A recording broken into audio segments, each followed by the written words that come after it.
ನಮಸ್ತೆ. ಕಥೆಗಳಿಂದ ಪರಿವರ್ತನೆಗೆ ಸ್ವಾಗತ. ಓದ್ತಾ ಇರೋ ಬುಕ್ಕು ಕರುನಾಳು ಬಾ ಬೆಳಕೆ ಬುಕ್ಕು. ಈ ಬರ್ದಿರೋದು ಡಾಕ್ಟರ್ ಗುರುರಾಜ್ ಕರ್ಜಗಿ ಸರ್. ಭಾಗ 4. ಇದರಿಂದ ಒಂದು ಚಾಪ್ಟರ್ ನೋಡೋಣ. ಚಾಪ್ಟರ್ ಹೆಸರು ಸಮಾಜ ಜೀವನದ ಪಾಠ. ಸಮಾಜ ಜೀವನದ ಪಾಠ ಅನ್ನೋ ಚಾಪ್ಟರ್ ಇಂದ ನೋಡೋಣ. ಹೊಸ ಚಾಪ್ಟರ್ ನೋಡೋಣ. ಒಂದು ಗ್ರಾಮದಲ್ಲಿ ಒಬ್ಬ ರೈತನಿರ್ತಾನೆ. ಅವನೊಬ್ಬ ಪ್ರಗತಿಪರ ರೈತ. ಆತ ಯಾವ ಕೆಲಸ ಮಾಡಿದರೂ ತುಂಬಾ ಆಲೋಚನೆ ಮಾಡಿ 10 ಜನರನ್ನು ಕೇಳಿ ಅಭಿಪ್ರಾಯ ಪಡೆದು ಮಾಡ್ತಾ ಇದ್ದ. ಅವನ ಬೆಳೆ ಯಾವಾಗ್ಲೂ ಉತ್ತಮ ಮಟ್ಟದಲ್ಲಿ ಇರ್ತಿತ್ತು. ಪ್ರತಿ ವರ್ಷ ಅವನ ಬೆಳೆಗೆ ವಾರ್ಷಿಕ ಪ್ರಶಸ್ತಿ ಬರ್ತಾ ಇತ್ತು. ಆತ ಬೀಜಗಳನ್ನು ಎಲ್ಲಿಂದ ತರ್ತಾನೆ ಅಂತ ಹೇಳಿ ಯಾರಿಗೂ ಗೊತ್ತಿರ್ಲಿಲ್ಲ. ಉಳಿದ ರೈತರು ಎಷ್ಟೇ ಪ್ರಯತ್ನ ಪಟ್ರು ಅವರಿಗೆ ತಿಳ್ಕೊಳಕ್ಕೆ ಆಗ್ಲಿಲ್ಲ. ಅವ್ನು ಎಲ್ಲಿಂದ ಬೀಜ ತರ್ತಾನೆ, ಪ್ರತಿ ವರ್ಷ ಅಷ್ಟು ಚೆನ್ನಾಗ್ ಬೆಳೆ ಬರುತ್ತೆ, ಒಂದ್ ವರ್ಷನೂ ಅವ್ನ್ ಬೆಳೆ ಹಾಳಾಗಿದೆ ಅನ್ನೋದು ಎಕ್ಸಾಂಪಲ್ ಇಲ್ಲ, ಉದಾಹರಣೆನೇ ಇಲ್ಲ. ಪ್ರತಿ ವರ್ಷ ಅಷ್ಟು ಚೆನ್ನಾಗ್ ಬೆಳೆ ಬೆಳೀತಾ ಇರ್ತಾನೆ. ಪ್ರತಿ ವರ್ಷ ಅವನಿಗೆ ಪ್ರಶಸ್ತಿ ಬರ್ತಾ ಇರುತ್ತೆ, ವಾರ್ಷಿಕ ಆದಾಯ ಪ್ರಶಸ್ತಿ ಅಂತ ಹೇಳಿ ಬೆಳೆಗೆ ಪ್ರಶಸ್ತಿ ಬರ್ತಾ ಇರುತ್ತೆ. ಆದ್ರೆ ಜನ ಎಲ್ಲ ಅನ್ಕೋತಾ ಇರ್ತಾರೆ, ಇವ್ನು ಈ ಬೀಜ ಎಲ್ಲಿಂದ ತರ್ತಾನೆ, ನಾವು ತಿಳ್ಕೊಬೇಕು ಅಂತ ತುಂಬಾ ಪ್ರಯತ್ನ ಪಡ್ತಾರೆ. ಆದ್ರೆ ಅವರಿಗೆ ಆಗಲ್ಲ. ಒಂದು ಬಾರಿ ಅವನ ಪರಿಶ್ರಮಕ್ಕೆ ರಾಷ್ಟ್ರೀಯ ಪ್ರಶಸ್ತಿ ಬರುತ್ತೆ.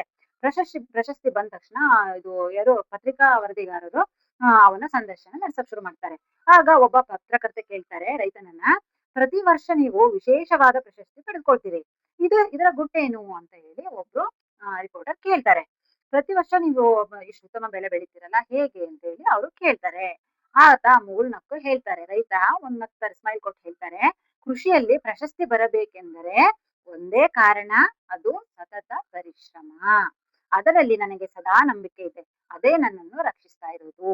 ಅಂದ್ರೆ ನಾನಿಷ್ಟು ಚೆನ್ನಾಗಿ ಬೆಳೆ ಬೆಳೀತಾ ಇದ್ದೀನಿ ಅಂದ್ರೆ ಕಾರಣ ಒಂದೇ, ನನ್ನ ಪರಿಶ್ರಮ, ನನ್ನ ನಂಬಿಕೆ. ಅದು ನನ್ನನ್ನು ರಕ್ಷಿಸ್ತಾ ಇದೆ ಅಂತ ಹೇಳಿ ಅವನು ಪ್ರೆಸ್ ರಿಪೋರ್ಟರ್ಗೆ ಹೇಳ್ತಾನೆ.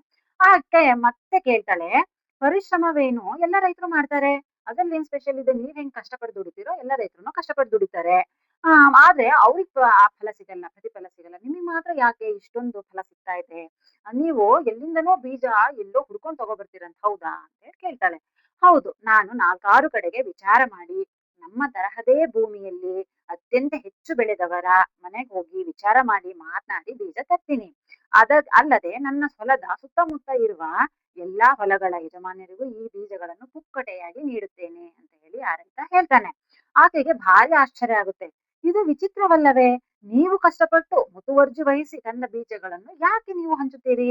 ಬರೀ ನಿಮ್ಮದೇ ಬೆಳೆ ಮಾತ್ರ ಚೆನ್ನಾಗಿದ್ದರೆ ಅದಕ್ಕೆ ಇನ್ನೂ ಹೆಚ್ಚಿನ ಬೆಲೆ ಬರುತ್ತೆ ತಾನೆ. ಯಾವ ಪ್ರಯತ್ನವನ್ನು ಮಾಡದೆ ಸುತ್ತಮುತ್ತಲ ಇರೋ ರೈತರಿಗೆ ನೀವು ಅದು ಪುಕ್ಸಟೆಯಾಗಿ, ಅದು ಅವ್ರು ಕೇಳ್ದೇನೆ ನೀವಾಗೆ ಅವರಿಗೆ ಇಂತ ಒಳ್ಳೆ ಬೀಜ ಕೊಡ್ತಾ ಇದ್ದೀರಲ್ಲ, ಇದಕ್ಕೆ ಕಾರಣ ಏನು ಅಂತ ಹೇಳಿ ಅವಳು ಕೇಳ್ತಾಳೆ. ಆಗ ಅವನು ಹೇಳ್ತಾನೆ, ಮೊದಲನೆಯದಾಗಿ ನನ್ನ ಬೆಳೆ ಮಾತ್ರ ಚೆನ್ನಾಗಿದ್ರೆ ಅವರ ಬೆಳೆ ಚೆನ್ನಾಗಿಲ್ಲದೆ ಹೋದರೆ ಅವರಿಗೆ ಅಸೂಯೆ ಆಗೋದಿಲ್ವಾ? ಅಂದ್ರೆ ನನ್ ಬೆಳೆ ತುಂಬಾ ಚೆನ್ನಾಗಿದ್ದು ನನ್ ಗದ್ದೆ ಸುತ್ತಮುತ್ತ ಇರೋರೆಲ್ಲ ಬೆಳೆ ಹಾಳಾದ್ರೆ ಅವ್ರಿಗೆ ಹೊಟ್ಟೆ ಕಿಚ್ಚು ಬರುತ್ತೆ.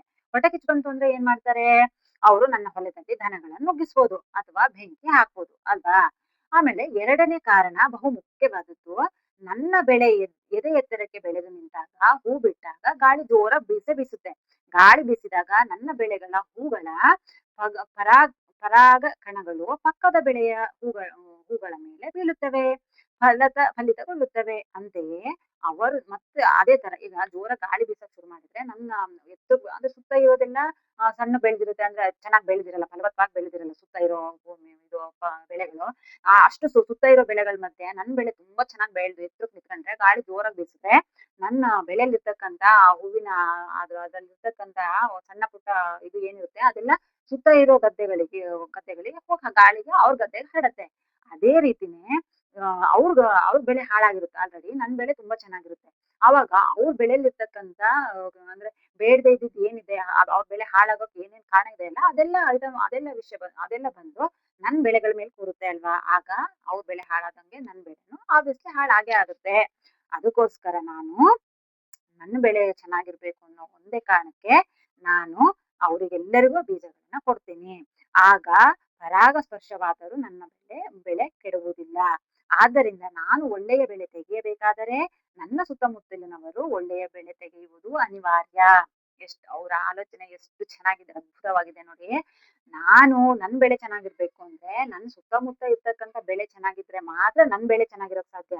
ನನ್ ಬೆಳೆ ಮಾತ್ರ ಚೆನ್ನಾಗಿದ್ರೆ ಸಾಕು ಅಂತ ಹೇಳಿ ನಾವು ನಮ್ ಬೆಳೆಗ್ ಮಾತ್ರ ನೋಡ್ಕೊಂಡ್ರೆ ಸುತ್ತ ಇರ್ತಕ್ಕಂಥ ಬೆಳೆಗಳು ಹಾಳಾಗಿರುತ್ತೆ ಅಲ್ವಾ? ಆ ಗಾಳಿಗೆ ಅದ್ರಲ್ಲಿರೋ ಅದ್ರಲ್ಲಿರೋ ಇದು ಏನಿರುತ್ತೆ ಆ ಬೆಳೆ ಹಾಳಾಗೋಕ್ಕಿರುತ್ತೆ. ಆ ಕ್ರಿಮಿ ಕೀಟಗಳು ಬೇಡದೇ ಇರೋದು ಏನಿದೆ ಅದಷ್ಟು ಬಂದು ನನ್ ಬೆಳೆಗಳ ಮೇಲೆ ಕೂತಾಗ ನನ್ ಬೆಳೆಗಳು ಹಾಳಾಗೇ ಆಗುತ್ತೆ. ಅದಕ್ಕೋಸ್ಕರ ನಾನು ನನ್ ಬೆಳೆ ಚೆನ್ನಾಗಿರ್ಬೇಕು ಅಂದ್ರೆ ನನ್ ಸುತ್ತಮುತ್ತ ಇರೋ ಎಲ್ಲಾ ಬೆಳೆಗಳು ಚೆನ್ನಾಗಿರ್ಬೇಕು ಅಂತ ಯೋಚನೆ ಮಾಡಿ ನಾನ್ ಹಾಕೋ ಬೀಜಗಳನ್ನೇ ಅವ್ರಿಗೂ ನನ್ ಸುತ್ತಮುತ್ತ ಇರೋ ಗದ್ದೆಗಳಿಗೆ ಅವ್ರಿಗೂ ನಾನ್ ಕೊಡ್ತೀನಿ ಅಂತ ಹೇಳಿ ಅವ್ನು ಹೇಳ್ತಾನೆ. ಆವಾಗ ಗುರುರಾಜ್ ಕರ್ಜಗಿ ಸರ್ ಲಾಸ್ಟ್ ಅಲ್ಲಿ ಏನ್ ಹೇಳಿದ್ದಾರೆ ಅಂದ್ರೆ ಇದನ್ನು ನಾವು ನಮ್ಮ ಜೀವನಕ್ಕೆ ಅನ್ವಯಿಸಿಕೊಳ್ಬಹುದು. ನಾವು ಶಾಂತಿಯಿಂದ ಇರ್ಬೇಕಾದ್ರೆ ನಮ್ಮ ಸುತ್ತಮುತ್ತನು ಶಾಂತಿ ಇರ್ಬೇಕು. ನಾವು ಸಂತೋಷವಾಗಿರ್ಬೇಕು ಅನ್ನೋದಾದ್ರೆ ನಮ್ಮ ವಾತಾವರಣದಲ್ಲಿರ್ತಕ್ಕಂಥ ಜನನು ತುಂಬಾ ಸಂತೋಷವಾಗಿರ್ಬೇಕು. ಅದು ಹಾಗಿರುವಂತೆ ನೋಡಿಕೊಳ್ಳುವುದು ನಮ್ಮ ಪ್ರಯತ್ನವಾಗಬೇಕು. ಇದು ಸಮಾಜ ಜೀವನದ ಬಹುಮುಖ್ಯ ಅಂತ ಹೇಳಿ ಕರ್ಜಗಿ ಸರ್ ಹೇಳ್ತಾ ಇದ್ದಾರೆ. ಇದು ನಮ್ಮದು ಚಾಪ್ಟರ್ ತುಂಬಾ ಸಖತ್ ಇಷ್ಟ ಆಯ್ತು. ಯಾಕೆಂದ್ರೆ ನಾವು ಚೆನ್ನಾಗಿರ್ಬೇಕು ಅಂದ್ರೆ ನಮ್ ಸುತ್ತಮುತ್ತಲಿರ್ತಕ್ಕಂಥ ನಮ್ಮ ಮನೇಲಿ ಇರ್ಬೋದು, ನಮ್ಮ ಫ್ಯಾಮಿಲಿ ಮೆಂಬರ್ಸ್ ಆಗಿರ್ಬೋದು, ನಮ್ಮ ಸುತ್ತಮುತ್ತ ಅಕ್ಕಪಕ್ಕ ಎದುರುಗಡೆ ಮನೆ ನಮ್ಮ ರೋಡಲ್ಲಿ ಇರ್ಬೋದು, ಎಲ್ಲರೂ ನಾವು ಸಮಾಧಾನದಾಗಿರ್ಬೇಕು ಅಂದ್ರೆ ಅವರು ಸಮಾಧಾನವಾಗಿರ್ಬೇಕು, ನಾವು ಶಾಂತವಾಗಿರ್ಬೇಕು ಅಂದ್ರೆ ಅವರು ಶಾಂತವಾಗಿರ್ಬೇಕು, ನಾವು ಖುಷಿಯಾಗಿರ್ಬೇಕು ಅಂದ್ರೆ ಅವರು ಖುಷಿಯಾಗಿರ್ಬೇಕು. ಆ ತರ ನಾವು ಪ್ರಯತ್ನ ಪಟ್ರೆ ಅವ್ರ ಜೊತೆ ನಾವು ಸಂತೋಷವಾಗಿರ್ಬೋದು ಅಂತ ಕರ್ಜಗಿ ಸರ್ ಹೇಳ್ತಾ ಇದ್ದಾರೆ. ಸೊ ಈ ಚಾಪ್ಟರ್ ನಿಮ್ಗೆ ಇಷ್ಟ ಆಯ್ತು ಅಂತ ಅನ್ಕೊಂತೀನಿ. ಹೊಸದಾಗಿ ಯಾರೇ ನೋಡ್ತಾ ಇದ್ದೀರಾ ದಯವಿಟ್ಟು ನನಗೆ ಸಬ್ಸ್ಕ್ರೈಬ್ ಮಾಡ್ಕೊಂಡು ಸಪೋರ್ಟ್ ಮಾಡಿ.